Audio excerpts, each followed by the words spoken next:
సరేలే చెప్తావులే. నా కోసం ఒక చిన్న కథ చెప్తావా?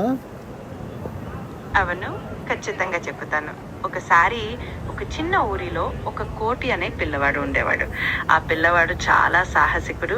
ప్రతిరోజు కొత్త కొత్త అనుభవాలు అనుభవించేవాడు. ఒకరోజు అతనికి ఒక మాయా అడవిలోకి వెళ్ళాలనిపించింది. ఇలా మొదలు పెడతామా?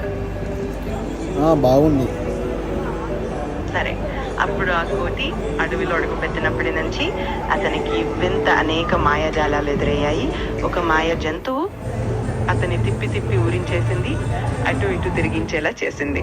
ఆ తరువాత అతను ఎలా బయటపడాడు, సాహసికతతో ఎలా జయించాడు, ఆ కథని కొనసాగిస్తాను. సరే చెప్పు.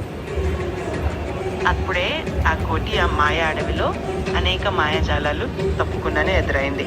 కానీ అతని ధైర్యం బదలేదు.